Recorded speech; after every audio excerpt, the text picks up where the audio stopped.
Restez jusqu'à la fin de cette vidéo.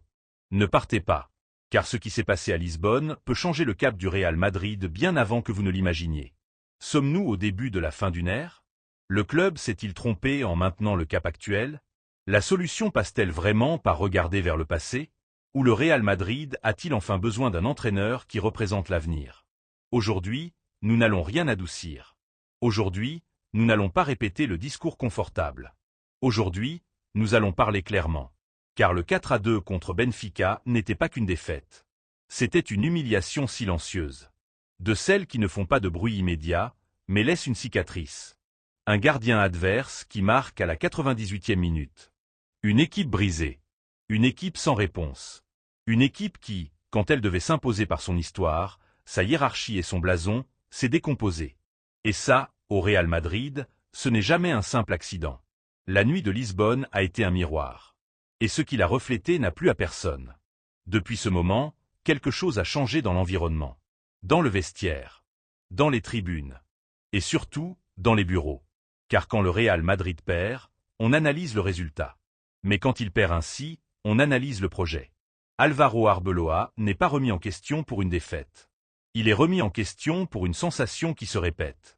La sensation que l'équipe ne sait pas à quoi elle joue quand le match devient inconfortable. Qu'il n'y a pas d'idée qui soutient le groupe dans les moments limites. Et en tant que madridiste, il faut le dire sans détour. Le problème n'est pas d'attitude. C'est de direction. Arbeloa représente l'engagement, l'identité et le respect du blason. Mais le banc du Real Madrid exige plus que cela. Il exige du commandement, de la lecture, des solutions immédiates quand le talent ne suffit pas. Et c'est pourquoi, même si personne ne le dit officiellement, son étape approche de sa fin. Pas par trahison, pas par erreur absolue, mais parce que le Real Madrid ne peut pas se permettre de longs processus quand l'équipe est déjà faite pour rivaliser.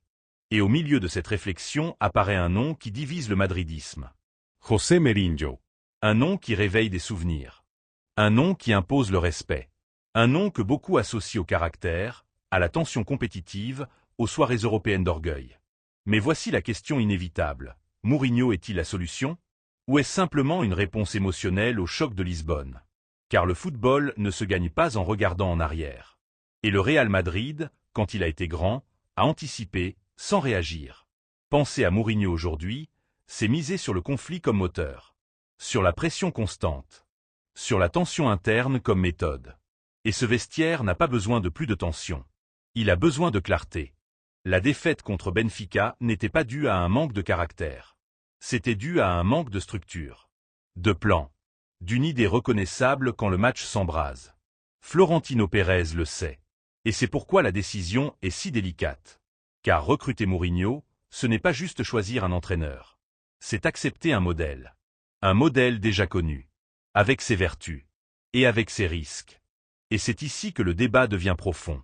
Car si Arbeloa doit partir, la question n'est pas « qui nous a sauvés avant ?» La question est « qui peut construire ce qui vient ?» Car il y a un nom qui correspond beaucoup mieux à ce moment du Real Madrid. Un nom qui ne vit pas du passé. Un nom qui représente projet, évolution et football moderne. Mais nous en parlerons plus tard. Maintenant, dites-moi, pensez-vous que la défaite de Lisbonne change tout?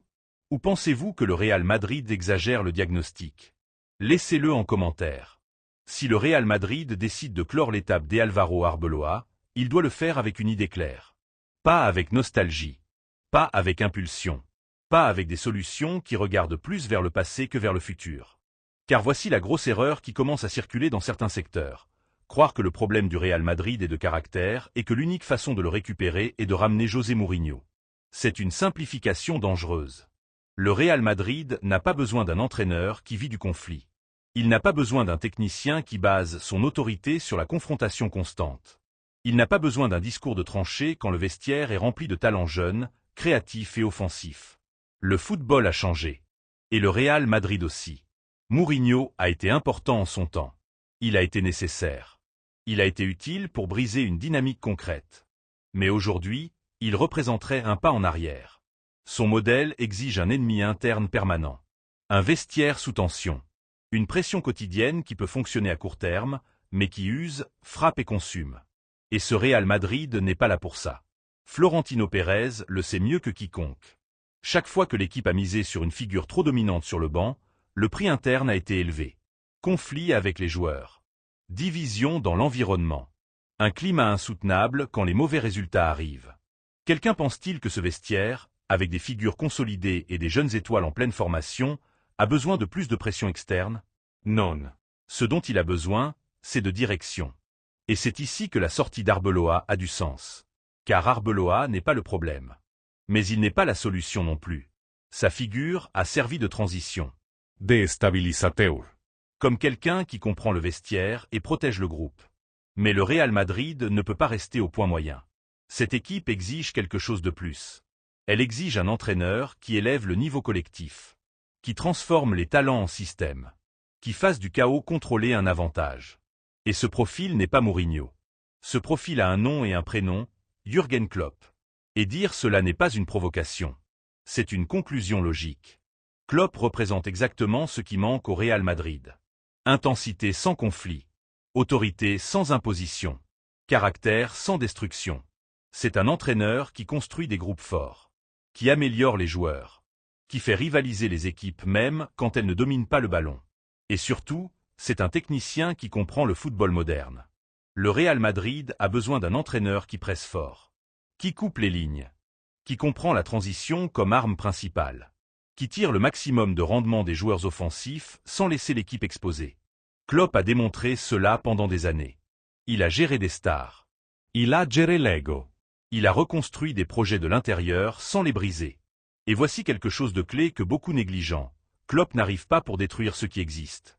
Il arrive pour le renforcer. Là où Mourinho exige des sacrifices individuels, Klopp crée des automatismes collectifs. Là où Mourinho pointe les erreurs, Klopp corrige les structures. Là où Mourinho cherche le contrôle depuis la confrontation, Klopp l'atteint depuis la conviction. Ce Real Madrid a besoin de croire en ce qu'il fait.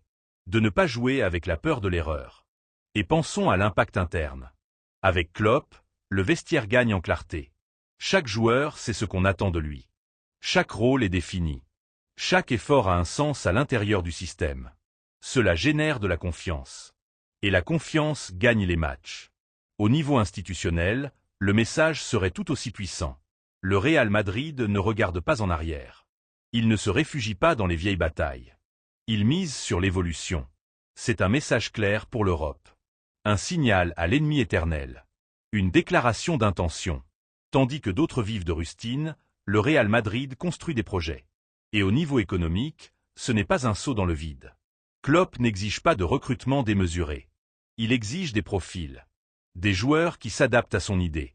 Cela optimise les ressources et protège la planification sportive. C'est exactement ce que Florentino Pérez a toujours cherché. C'est pourquoi la défaite de Lisbonne ne doit pas pousser le club vers le passé.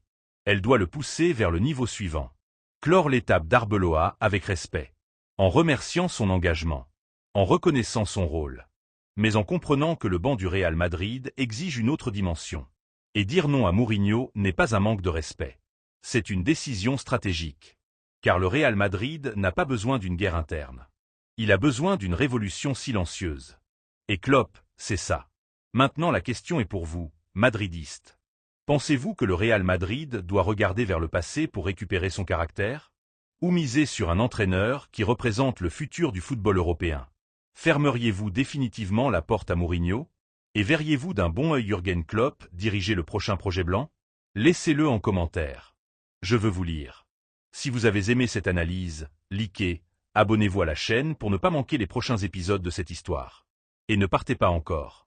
Cliquez sur la vidéo qui apparaît maintenant à l'écran. Car ce qui vient peut complètement changer le mercato estival du Real Madrid.